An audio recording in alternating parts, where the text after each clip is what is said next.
Welcome to Garden Plants with Jim Putnam. Let's talk Everillo Carex.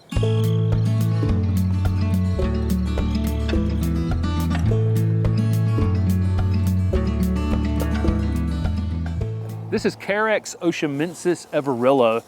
This is one of my absolute favorite grass-like plants for the landscape. Carex is not technically a grass, but it does look like a grass. There are tons of species of Carex, lots of them here in North America. This one that's actually not from North America, but it is a beautiful, non-invasive, beautiful grass, again, grass-like plant.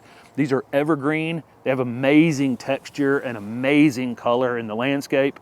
When they come out in the spring with the new growth, it's really very chartreuse, and then it fades a bit during the summer and then becomes this kind of golden color later in the year. Everillo is actually a fairly vigorous grower, and it can reach 18 inches in width and 18 inches in height. It does spread by rhizomes, so that clump will get slightly wider each year. Eventually you could pop it out of the ground and divide it if you wanted to. They get a flower spike on a stem that comes up in the middle with kind of a brownish coloration to it. Not really grown for that at all. That happens during the summer, mainly just grown for this beautiful gold foliage. Everillo is hardy in zone 5 to 9. I've seen some people with a more restricted area. So if you're growing this Everillo in zone 5, let us know down below the video if it does well for you there. If it does, I would imagine it's dying back to the ground a bit more, but it probably does. It just is not as evergreen as these are. Here in zone 8A, where we are, 7B, 8A, they're definitely evergreen, and they definitely need to go in the shade. As you get into higher zones, up into zone 6, they can take a little more sun. But because we're offering them a little more shade down here, we're not getting probably quite as good a color as we would get in a little more sunlight, but they do need this protection. For those of you who watch my other channel, Holly is on quite a bit. This is one of her friends, Rooney. We're at a friend's house shooting this video. Everillo can be used in a lot of different places. Here, we put it on this slope. So it's great on a slope. It's great mass planted. It's great as a border, just as an edge, like people would do with liriope, but in a shadier condition than maybe liriope would like. It's a great container plant. We've used them in containers. They're great in groupings, just one of a kind. Great up against this purple foliage heucherella right here that's in front of it.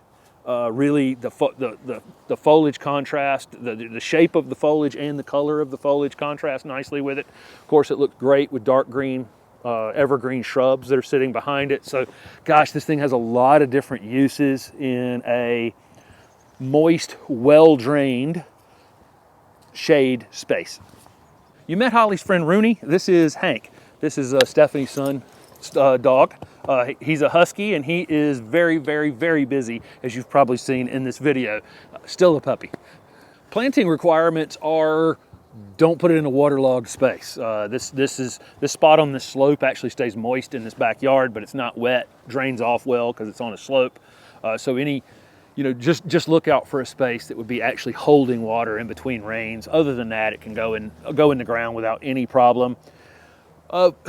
In terms of pruning these, in some areas, further north where they die back more, you can just go ahead and cut them to the ground every March 15th to April 1st. Somewhere in there right before that new growth starts to come out in the middle would be the time to do that. Here in the south where they're reliably evergreen like this, we can cut them back and refresh them. I mean, completely cut them back. But they do come out very slowly from that. It can almost be midsummer or late summer before they've recovered from it. So I really don't like to do it, but there might be a year that you need to do it. You can selectively go in here and cut out the worst looking blades on here if you want to. That seems like that would be very, very tedious.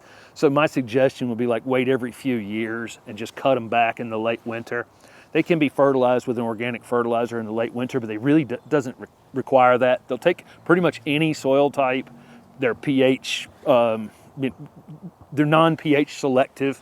Just a really, really rugged plant. Super, super low maintenance. They're deer resistant. Rabbits will nibble on these, but we've been told that rabbits aren't actually eating them. The rabbits will actually use this material and create and build their nest out of it. So if you see the rabbits chewing on it, they're not attacking it to kill it, but you might want to put some sort of fence or cage around it just to protect it and let it recover from that for a little while, so they don't just repeatedly do it. But once they're established, it seems to be less of an issue. It's really when they're kind of newly planted and have that fresher new growth on them that the rabbits like to do that. I think it probably becomes an irritant trying to work on this later. But anyway, this is a super, super low maintenance plant. This is Everillo Carex from the Southern Living Plant Collection.